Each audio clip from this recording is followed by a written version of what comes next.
नमस्कार दोस्तों। आज हम बताएंगे आपको कांग्रेस के बारे में। कांग्रेस का जो पतन कैसे कैसे हुआ, आज हम उसके बारे में बताएंगे कि जो कांग्रेस जो पार्टी जो है अपनी अपने ही पार्टी को कैसे पतन करते गए धीरे धीरे। तो ये आपका जो है 2012 में 2012 में जब आपका यानी 2012 से ही उसका पतन चलने लगा, क्योंकि जब भाजपा जी भाजपा जो सत्ता में आई, तब से उनका रातों का नींद उड़ गया है एक तरह से। बताइए कि यानी मोदी जी उनको कैसे उसको उसके रातों को नींदे को उड़ाते गए। देखिए, मेन फैक्ट्स जो है आपका, जो कांग्रेस पार्टी का जो है, कांग्रेस पार्टी अभी भी देख रहे हैं कि जैसे राम राम का मुद्दा है, बहुत सारे मुद्दा है। भारत जोड़ो यात्रा करते हैं, दूसरे देशों में जाकर भारत की हिनाई करते हैं। लोग सब देखते हैं, सुनते हैं कि भाई ये जो राहुल गांधी है, सचमुच ये इससे कुछ होने वाला भी नहीं है। ये जाकर हमारे ही देश का दूसरे देश में जाके बड़ाई करते हैं। मुख्य बात तो ये है कि अभी जो राम मंदिर का जो मुद्दा जो चल रहा है, तो राम जी का जो है 22 तारीख का शिलान्यास है, जिसमें कांग्रेस पार्टी को निमंत्रण पत्र भेजा है। और वो कांग्रेस पार्टी जो क्या किए हैं, सो उस निमंत्रण पत्र को ठुकरा दिए, यानी ठुकरा दिए हैं। अब उस राम जी के उद्घाटन में वो आना नहीं चाहते हैं। और मानिए कि जो 70 साल से जब राज करते थे, 70 साल से, तो 70 साल में यही बात बोलते थे कि भैया ये जो है राम मंदिर अगले साल बनेगा, अगले साल बनेगा। बनते बनते पूरा 70 साल निकाल लिया। 70 साल में राम मंदिर सोचते ही रह गया, कुछ नहीं कर पाया। तो लोगों के मन में डाउट हो गया कि भैया ये 70 साल से हमको ये घुमा रहे थे, यानी घुमा ही रहे हैं, अभी भी घुमा ही रहे हम लोग को। जैसे मैं आपको जैसे कांग्रेस पार्टी का निमंत्रण पत्र का, उसे सब स्वीकार कर लेना चाहिए, क्योंकि स्वीकार करने से बहुत सारे मान लीजिए कि अगला चुनाव जो 2024 में आने वाला है, उससे उसको कुछ फायदा होता। लेकिन देखिए, ये निमंत्रण पत्र यानी उद्घाटन में ना आने का जो निर्णय ले लिया है, ये बहुत अपने पैर पर खुद अपने ही माने कि कुल्हाड़ी मार लिया है। कैसे कि मान लीजिए कि जितना भी मान लीजिए कि सनातनी धर्म है, जो राम के मानने वाले हैं, और इससे 70 साल में वही बोल रहे थे कि राम मंदिर बन जाएगा, राम मंदिर बन जाएगा, लेकिन नहीं बना। अब लोगों से भरोसा उठ गया कि भैया ये तो घुमा घुमा के हमको सिर्फ हमको ठगने का काम करता था ये कांग्रेस पार्टी। और दूसरे यानी दूसरे को चर्चा करता है। जैसे सेना पर देखते होंगे कि सेना के कभी काल हिनाई कर देता था कि भारत की सेना वैसे है वैसे है। जैसे चीन का जो बहुत सारे मुद्दा हुआ था, तो उसमें भी बोला कि जो चाइना जो है हमारे देश में आकर बहुत सारे क्षेत्र ले लिया है, हमारे बॉर्डरिंग पर आके, नेशनल बॉर्डरिंग पर आके, तो बहुत सारे मुद्दा उठाए थे। लेकिन देखिए ये कैसे लोगों को एक तरह से विश्वास सचमुच उठ जाएगा अगर वो ये जो निमंत्रण पत्र ठुकरा दिए हैं, सचमुच उसका जो है अब कोई जितना भी राम मानने वाला लोग जो होंगे ना, उनको एक तरह से घाटा ही होगा। यानी अगला चुनाव में बहुत सारे इनको घाटा होंगे। जैसे अभी देखिए रहे। चलिए इस बातों को छोड़िए आप, कि 22 तारीख की जो उद्घाटन में है, बहुत सारे राम जी के भक्त जा रहे हैं। और उसके बाद उसके बाद ये जो राम जी का जो मंदिर जो है, ये कोई सरकार नहीं बना रही है। सरकार, जो लोग कहते हैं कि सरकार बना रहा है, सरकार नहीं बना रहे, हम लोग बना रहे हैं। जैसे जो राम जी के भक्त हैं, जो राम जी के मानने वाले हैं, जो जिसके घरों में राम जी है, जो राम जी को पूजते हैं, वो चंदा लगाकर वो बनवा रहे हैं, यानी मंदिर चंदा देकर ही बनवा रहे हैं। ये इसमें ज़्यादातर जो है सुप्रीम कोर्ट का ही भागीदारी है। और हम सब लोग को निमंत्रण पत्र में जाना चाहिए। देखिए, इसमें राम जी का बहुत सारी भूमिका है। राम जी जो है, वो राम जी को चाहने वाले जितने भी लोग हैं, देखिए, जो भी लोग जो भी कहे, काल्पनिक हो या जो भी कहे, लेकिन देखते हैं अक्सर लोग जो है जितना बिजनेस किए हुए हैं और नौकरी है ज़्यादातर, अगर 100 में 90% देखते हैं, जो 90% जो लोग हैं ना, अगर बिजनेस में है, जो राम जी के मानते हैं, राम जी की पूजा करते हैं, वो दिन रात देखते हैं, उनका आरती किया जाता है, पूजा किया जाता है। और बिजनेस वाले लोग भी करते हैं। लेकिन जो पार्टी जो है, बहुत सारे पार्टी जो है, वो अपना रोटी सेकने के लिए कहते हैं कि काल्पनिक है। तो भैया, अब अगर राम जी पर सियासत कीजिएगा, तो जो राम जी के जो चाहने वाले हैं, आपका वो सचमुच कहते हैं ना कि आपको वोट वो तो देवे नहीं करेगा।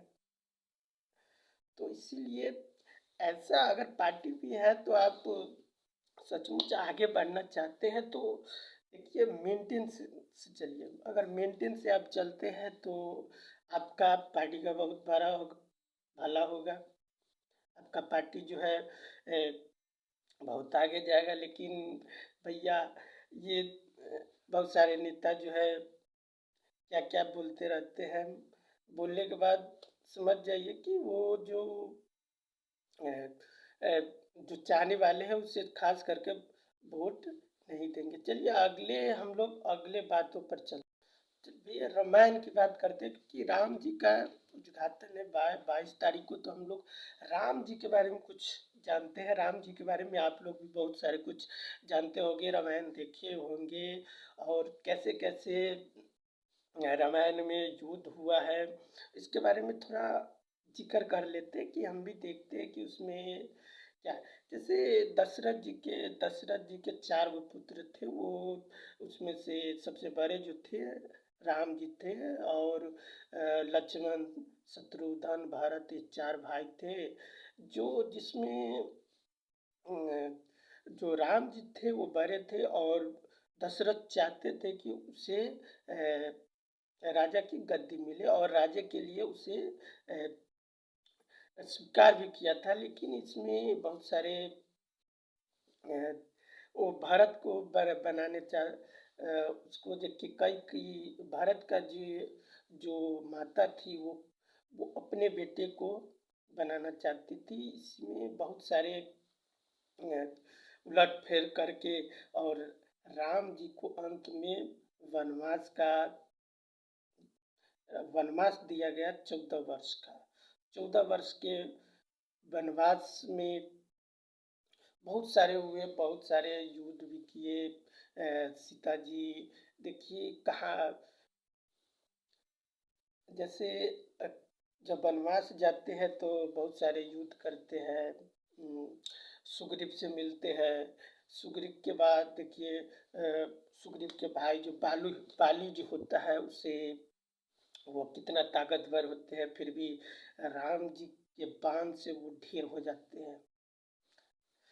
ढेर होने के बाद इसके बाद वो उसको सिंहासन देते हैं, सुग्रीव को सिंहासन देने के बाद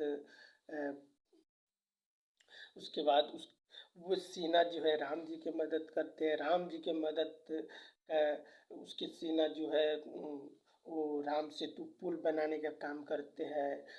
पुल बनाने के बाद जो है वो लंका में प्रवेश करते हैं। लंका में प्रवेश, पहले तो हनुमान जी जाते हैं, खोज करते हैं कि सीता जी है कहाँ। और सीता जी जब समुंदर पार करके जाते हैं लंका में तो देखते हैं एक अशोक वाटिका होता है। अशोक वाटिका में वो सीता जी नीचे बैठे रहते हैं और देखते हैं तो सोचते हैं कि हमें पहचानेगा कैसे। तो वो एक जो राम जी जो दिए रहते हैं और औँठी जो होता है वो गिराते हैं और देखते थे, बोलते हैं कि मेरे पति का है। तो वो हनुमान जी को पहचान लेते हैं। पहचानने के बाद वो जो है उसे रोते हैं। तब वो हनुमान जी को जाने का आज्ञा देते हैं। तब हनुमान जी भी सोचते हैं कि जब आए हैं तो वाटिका में लंका में थोड़ा घूम ले, अशोक वाटिका में घूम ले। घूमने के पश्चात ही बैगा वो बगीचा में जाते हैं। बगीचा में देखते हैं कि ये जो है केला रहता है वो तोड़ तोड़ के फल उल जो है खाता है। और जो बगीचा के अ, जो गार्डनर रहता है, जो रखवाल रहता है उसे देखता है और वो राजा को खबर करता है। बहुत सारे सेना भी आते हैं और सबको हनुमान जी अपने गद्दों से मार मार के भगा देते हैं। भगाने के बाद फिर अंत में रावण के जो बेटा जो होते हैं मेघनाथ वो आते हैं। और वो उसको आने उससे भी एक अ, ब्रह्मा जी का क्या कहते हैं उसको वरदान मिला था। ये तो वो उस तीर से उसको क्या करते हैं छोड़ने के बाद उस तीर को अ, उसे बांध दिया जाता है। जैसे हनुमान जी है, हनुमान जी खुद स्वीकार करके नीचे आते हैं और रावण के पास जाते हैं। रावण के पास जाने के बाद वो देखिए कि रावण जो अपने सिंहासन पर बैठे रहते हैं तो सिंहासन पर बैठे रहते तो वो अपनी जो पूंछ का जो है ना वो पूंछ का ये पूरा जो है रिंग टाइप कर बनाकर वो सबसे ऊपर बैठ जाते हैं। सबसे ऊपर बैठ जाने के बाद बहुत सारे उसमें बातें चित होते हैं। अंत में उसे पूंछ में आग लगाने की बात होती है तो पूंछ में उसके आग लगा दिया जाता है। जब पूंछ में आग लगा दिया जाता है तो पहले तो पूंछ में बहुत सारे इतना बड़े पूंछ कर लेते हैं कि उसमें लपेटते लपेटते पूरा उसमें लपेट देता है। उसके बाद लोग वहाँ के जो राक्षस होते हैं उसमें पूंछ में आग लगा देते हैं। आग लगाने के बाद क्या होता है कि वो लंका वही लंके में आग लगाने लगते हैं। तो पूरे लंका में आग लगाकर वो क्या करते हैं चले जाते हैं। अंत में उस समुद्र में जाकर वो क्या करते हैं अपनी पूंछ को बुता लेते हैं और फिर राम जी के पास जाते हैं। राम जी के पास जाने के बाद राम जी के जाने के बाद अ, पास जाने के बाद वो सारे चीज़ बताते हैं कि सीता जी है लंका में है। बहुत सारे चीज़ बताते हैं। तो अ, सुग्रीव का जो वानर सेना जो होते हैं उनके साथ देते हैं। और उसके बाद साथ जब वो समुद्र तट पर आते हैं तो समुद्र से रास्ता नहीं देता है। तो समुद्र रास्ता नहीं देते हैं तो राम जी गुस्सा हो जाते हैं। गुस्सा होने के बाद वो तीर जो है वो तानते हैं और कहते हैं कि अगर आप हमें रास्ता नहीं दीजिएगा तो आपका समुद्र जो है ना वो सूखा कर देंगे, यानी पानी को पूरा सूखा कर देंगे। तो उसमें से समुद्र जी निकलते हैं और कहते हैं कि अगर तो बहुत सारे बात होते हैं जिसमें फिर अंत में क्या होता है कि वो जो बानर सेना जो होता है ना वो उस पे रास्ता बनाने का एक पत्थर होता है। पत्थर जो है ऐसा पत्थर होता है कि पानी में वो नहीं डूबता है, पहाड़ी के सतह पर रहता है। वो कैसा पत्थर है कभी कल आजकल भी देखे हैं कि एक पत्थर जो होता है वो कई एक लड़का हमको दिखाया था कि देखिए ये जो सर जो है ना ये पत्थर पानी में नहीं डूबता है। तो हम बोले कि भाई ये कहीं राम जी जो सेतु पुल जो है उसमें से न तो टूट के आ गया है। तो सचमुच वो पत्थर वैसा ही था जो पानी में नहीं डूबता था। तो वहाँ जो राम सेतु जो पुल बना था, वो वहाँ का जो पत्थर है वो उस जो सुग्रीव का जो सेना था, बंदरों का जो सेना था, वो सभी पे क्या करते हैं कि राम लिख कर उसको बना देते हैं। बनाने के बाद राम जी लक्ष्मण जी सब लंका में प्रवेश करते हैं। लंका में प्रवेश करने के बाद वो बहुत सारे युद्ध होता है, और युद्ध के बाद उसको रावण का भी जितना भी रावण का जो भाई जो होता है, वो ये क्या कहता है, रावण जो है अपने भाई को ही वो सही बात बताते हैं कि रावण से कि आप जो है राम जी के शरण में चल जाइए, राम जी आपको अपनी शरण में ले लेंगे, आपको माफ कर देंगे। लेकिन रावण जो होता है बहुत घमंड होता है उसे, वो तीनों लोक में कहते हैं ना कि तीनों लोक का विजेता रहता है, इसलिए उसे बहुत घमंड रहता है कि हम सबसे युद्ध क्या करेंगे, जीत जाएंगे। तो वो राम जी का चर्चा करते हैं। राम जी का चर्चा करने के बाद वो रावण जो है उस अपने भाई को ही मारकर भगा देते हैं वहाँ से। तो उसके भाई जो है वो राम जी के पास जाते हैं, राम जी के चरणों में, और राम जी उसे अपने चरणों में अपने सीना में रख लेते हैं। देखिए, वो रखने के बाद उसका भाई उसका सारा राज जानता था, जिसके कारण वो रावण जो है, तो युद्ध हुआ।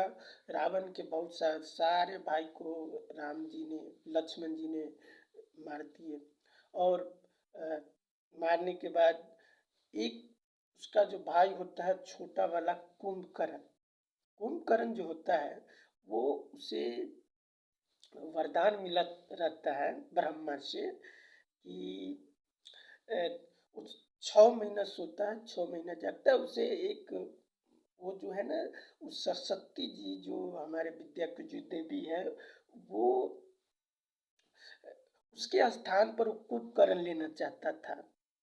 वो तो बहुत सारे तपस्या किया था कुंभकर्ण, जो अ, तपस्या करने के बाद जो है वो ब्रह्मा से कुछ मांगना चाहते थे। वो जो है ना सरस्वती जी के जगह वो मांगना चाहता था। लेकिन उसके जीभ पर कोई और जो है ना देवी बैठ जाते हैं, जिसके कारण वो जब जब वो अपना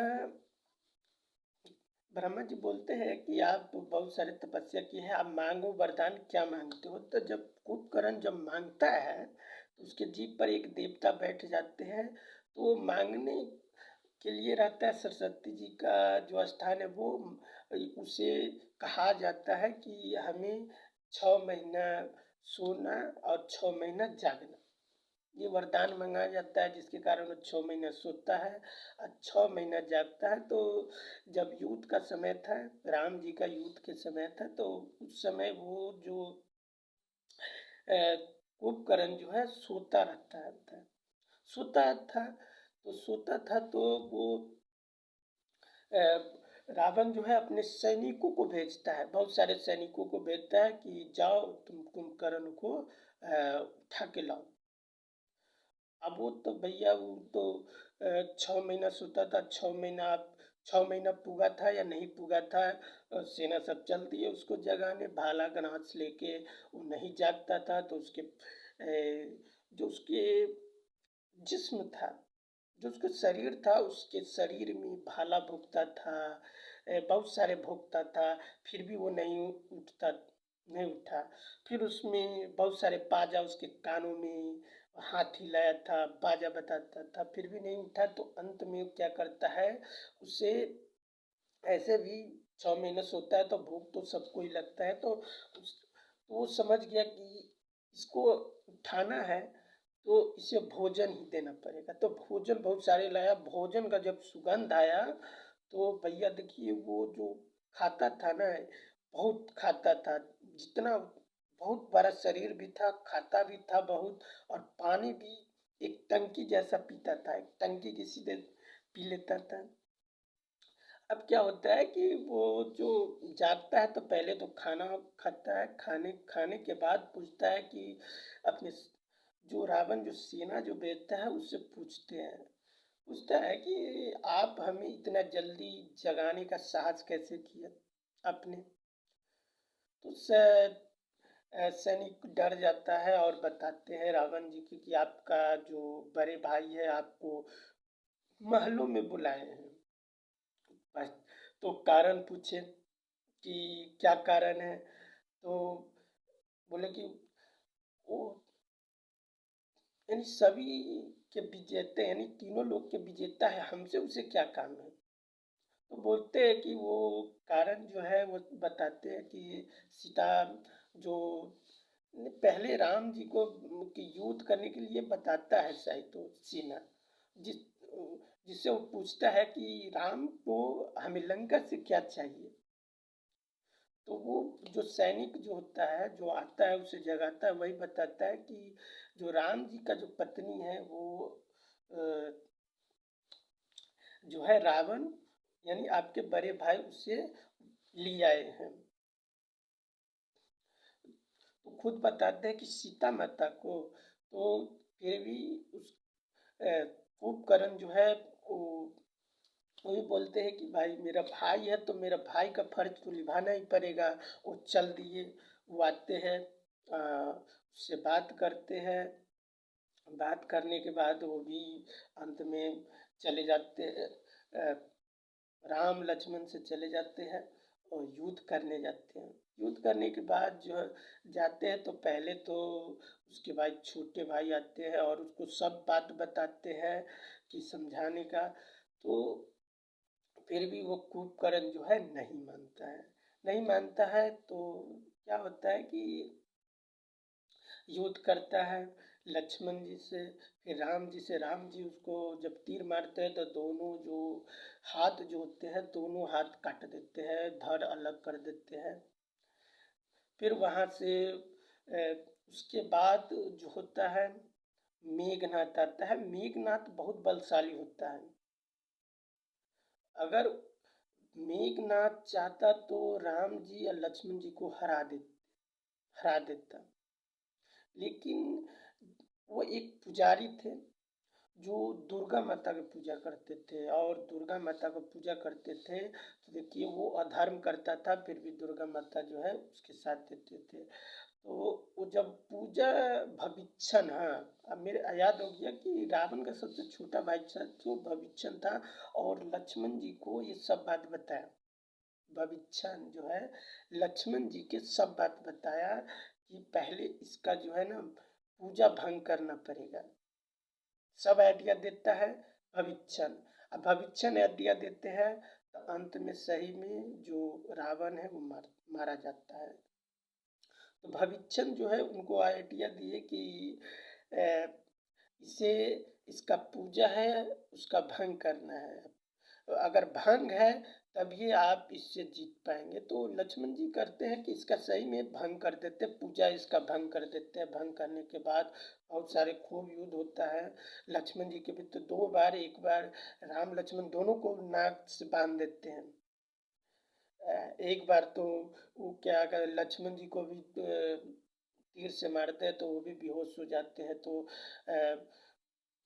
वो औषधि हनुमान जी है रावण के घर से एक औषधि का जो रहता है जो इलाज करता है, औषधि जो औषधि बनाता था, दवा जो बताता था उसे लाया था, तब वो जाके वो जीवित हुआ था लक्ष्मण जी। लेकिन जब दो बार ऐसा हुआ तो तीसरा बार मेघनाथ को जब ब्रह्मास्त्र जब भेजता है तो ब्रह्मास्त्र जो है लक्ष्मण जी के करीब आकर फिर वो क्या होता है वापस चला जाता है। तो मेघनाथ को लगता है कि भाई ये कोई साधारण नहीं है, ये कोई वीर पुरुष है। और वीर पुरुष है तो फिर वापस जाते हैं और वापस जाकर वो अपनी पिताजी से बताते हैं यानी रावण से बताते हैं कि ये कोई साधारण आदमी नहीं है पापा, पिताजी। और फिर भी वो मेघनाथ चले जाते हैं। मेघनाथ तो भैया 2 बार 3 बार, चौथा बार में वो क्या होता है कि राम जी भी लक्ष्मण जी भी उसे मार गिराते हैं। लास्ट में रावण आते हैं और रावण जो है रावण आते हैं। रावण तो शुरुआत में भी आया था। रावण जब आया था तो उस समय जो है राम जी ने मारा नहीं था उसको। वो युद्ध में एक लाचार बन गया था। लाचार कहने का अर्थ हो कि जो उसको रथ जो होता है ना, रथ की जो पहिया जो होती है, रथ की पहिया बहुत सारे उसको तीर धनुष से राम जी है ना उसको विक्षत्र कर दिया, यानी तोड़ ताड़ दिया। तोड़ने के बाद फिर वापस वैसा ही वो रावण लौट गया था। और लास्ट में आता है वो रावण, लास्ट में आता है तो भैया बहुत सारे तीर चलाता है। बहुत सारे इधर से भी उधर से भी हनुमान जी भी आते हैं। हनुमान जी भी तो क्या होता है कि जब राम जी जब तीर मारते हैं तो लास्ट में क्या होता है कि रावण जो है बेहोश हो जाता है। अब बेहोश होने के बाद जो उसका जो रथ सारथी जो होता है वो उसे वापस आकाश में ले जाता है। आकाश में ले जाने